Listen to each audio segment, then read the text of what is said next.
So, in order to, work on my public speaking skills, or rather, camera speaking skills, which, by the way, I don't understand how people make it look like natural. It feels awkward, it looks awkward, okay? So, in order to do that, I decided that I would, make some kind of video log. uh, oh man, I thought it was funny, this one. Video log of my observations about your heroes. And by that I mean this week's episodes of Ultraman and Kamen Rider. So, I changed the audio setting. It should clip a little bit less, but it should still be higher than the ambience, which is the waves, the ship creaking, and the occasional seagulls. So, this week, well, we got something very interesting to me, because I started watching Ultraman at Z. Before that, I wasn't interested for some reason. I don't know why. Don't ask me. And well, this week they started the New Generation Stars show, which is basically just a big recap of the New Generation Ultras, And I'm gonna be paying attention to that, because I know nothing about them, except from what I've seen in the Ultra Galaxy Fight crossover mini-series, web series. So, and I'm gonna talk about that too later. So first of all, yeah, the show is basically just a huge recap, and I'm here for it. So far, they've introduced all the New Generation Ultras, and I'm gonna give my basic first impression of each. First of all, there's Ginga. The suit is fantastic. The powers are cool. He fights well. I'm very excited to see more of him. Even when he fuses with, I think it's Taro, right? To become a Ginga's Trium. He doesn't, lose his basic design. He just becomes with more studded armor and everything. It looks very good. I'm very excited about that. Then there's Victory, I think. And Victory always had, a bit of a soft spot for me. Because, well, I don't know if it's intended, because I didn't watch the show. But his head design, his crest, it kind of looks like a pirate tricorn. So that's why it appeals to me in some way. And I think his ability to use kaiju parts to have their attacks, like King Joe and I have a blank right now, but yeah, he changes his arm and legs and everything. That's pretty cool. It doesn't look that good, but Victory himself looks very good. So I'm, it balances out. And then there's X, I think. That's the Cyber Ultra, right? Sorry, I don't have like a notes or anything. I'm just doing this from the top of my head. This guy, I like the base design. I like the idea. What I don't like is all the kaiju armors, because he used kaiju armors. All the kaiju armors are very, very bulky, and they kind of clash with the sleek design of Ultraman, And I mean, if you like that, that's fine. I'm not I'm not judging or anything. It's really, it's just that for me, it doesn't work. It doesn't work. It's not doing anything for me. I think I'm having a blank. Who's next? Orb, I think. Okay, I'm gonna have a bit of a hot take right now. So all the Orb and Jeed, I have a little bit of a problem. Is that even their base form is a fusion. They don't have like their own. And Orb doesn't have anything else for me to be interested. So but at least Jeed, the whole concept of him being the son of Belial, that's very interesting. I really like that. And when he showed up in Zed and all the crossovers, I'm interested in the character itself and its story. I'm not interested in the base Ultra though. It's fine. I mean, not all Ultraman will be to your taste. And then there's oh wait, the Tri Squad. The Tri Squad, it's cool. I got nothing against them. Taiga, his design is really nice. Titas is he's just a muscle man. I just like that. And the other one, I forgot his name, but he's cool too. I mean, they complete each other. They look very cool. I don't have anything against any of them.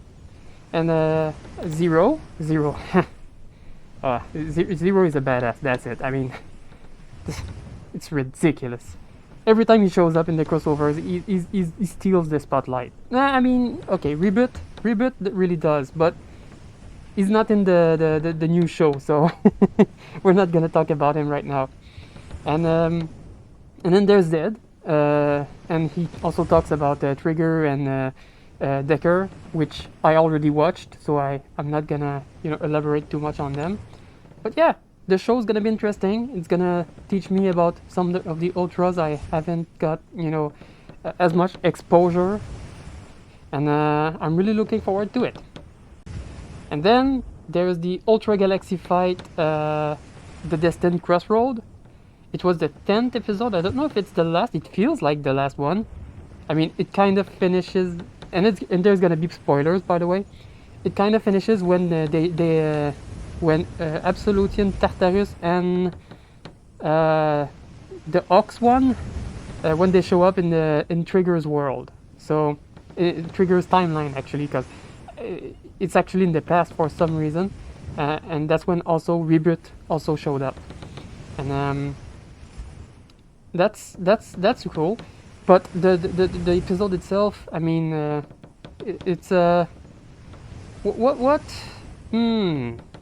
what happened there? I mean, Tartarus basically tried to do a final flash on the Blizzard planet. But that's pretty much what happened. I mean, they tied like most of the loose ends, but the king appeared and basically did a Kamehameha back. It was a fucking Vegeta and Goku situation. And Rebirth as usual saved the day. He created a barrier around the other Ultras and basically sacrificed himself for everyone. Man, Rebirth is awesome. I love Rebirth. And then there's a little bit of a wrap up with Regulos and Zero fighting and everything, and that's always really cool. I like all of these characters, and I'm gonna also watch the show about Regulos. Regulos is gonna have like his own spin-off. That's cool. I really like that. And I think Belial, before being fused with the alien, past Belial, has decided to I was gonna say escape or flee, but no, it just leaves. He just leaves. He leaves the kingdom, and he's just gonna do his thing. And Tregir is not so sure about his choices anymore. And I'm really, really hoping that in the future, crossovers or everything, Absolute Titan, Absolute Titan, I hope he joins the Ultraman, because he's the coolest of the bunch, and I really like him. His design is awesome. I like that he uses his head blade as like a knuckle blade while he fights with a sword. That's really nice. Okay. So now, what about Kamen Rider? Yeah, Kamen Rider. What happened today? I'm actually surprised. Because they straight up revealed who is the disaster, and I'm gonna say it literally, because I know it could be translated as disaster or something, but it's written with the katakana for de za su ta, so I'm gonna just say disaster. Sorry if it bothers you. Uh, so you know, they basically just unveiled, straight up said who's the disaster. So there's no tension no more for the viewer, at least. In my case, well, I have to kind of apologize because a while ago on Twitter I did a prediction. I predicted it was going to be Nago, and I still think it would have been more interesting because, well, it's not Keiwa. Keiwa can't be, even if coerced, he can't be brought to do anything bad. He's my boy. And Nago, that's where if it was Ace, okay, let's say it was Ace. I mean, he's the fox. He lies constantly. He has his goals. He's a good guy and everything, but he would have been fine being the disaster, you know. Now Nago, it would have been interesting because she clearly have, you know, some friendship links with Keiwa and Ace, and even Sarah, which is Keiwa's sister. And sorry about that, I almost burped. And she would have been more interesting to see because she would have struggled with her, you know, I have to betray them because it's the game and I don't have a choice. But she likes them, so she doesn't want like to hurt them or anything. So when the apple landed between them, I was like, oh, it could be Nago, and I was pretty excited. Turns out it's Sae. It's I think it's Kamehameha Lopo. I mean, yeah, I guess. So the thing is, when they first introduced Daichi and Sae, they were already like a little bit cold and not unlikable, but you know, distant and everything. So I thought it was a way to make us, you know, believe that one of them was, and Daichi was the obvious red herring, and it was promptly eliminated. But yeah, I was hoping it was a red herring again, and we would have learned of the identity of the disaster at the same time as everyone else. Oh well, it's fine. I mean, the show is still fantastic. And then there's the buffer thing. Oh yeah, first of all, it's great to see Geats back in Magnum form. Nothing against the creation race buckle, but it doesn't complement him as much as the Magnum one. Magnum looks, it's fantastic. And then Buffa shows up, and I like the whole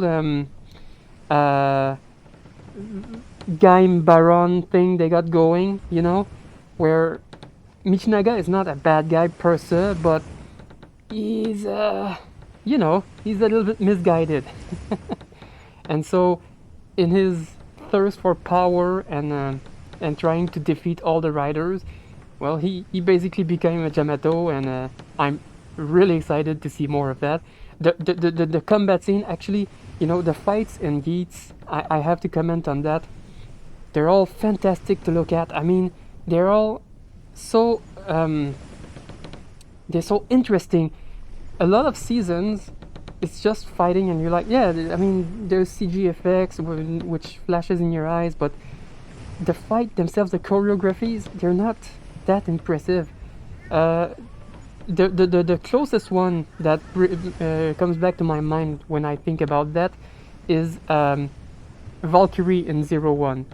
And even though 01 has its issues, every time Valkyrie was on screen and she was, you know, running on walls and getting behind covers and flipping, it was always very nice to see. You know, it was very, very entertaining. And Geats, every battle is like that, even out of fight itself, because Geats, he did like some parkour to catch up to one of the Yamato deliverymen, and I mean, it's just it's just great. It feels good to watch that, you know. So Geats, as always, the action is always on point, and I got nothing to say against that. I'm gonna cut all the burps. Yeah, all that remains is talk about the preview, and I gotta say, white and gold looks beautiful on a rider, and oh, well, okay, I might be a little bit biased, But I'm not gonna change my mind, and I still think that most of my favorite designs, like Ixa and Kiva, is white and gold with blue, but white and gold, and it looks so good. Kamen Rider Femme, Tsukuyomi, even Kuga Growing Form. It's just the orange that bothers me, but the design itself, the colors, they look good. It just looks good. And who else? I'm sure there's more. There's more. Well, I guess the Den-O wing form is white and gold in a way. But yeah, white and gold. White and gold always looks good. It looks fantastic, and that's all I gotta say. And yeah, so instead of glare, they basically already repainted that suit, and now he's I think it's called I don't have it near. Oh, Gazer. I think it's Gazer, right? I'm thinking it's the producer. It should be. I mean, they said it's gonna be involved, but you know, we'll see. But the rider itself, I mean, it's just glare. Instead of being black and purple, he's white and gold. Mwah. So yeah, that's this week Tokusatsu shows, I believe. So tell me what you think about them. I mean, obviously I'm always right, but we can discuss about it. You can tell me what you think. But yeah, I think that's it for today. Yo!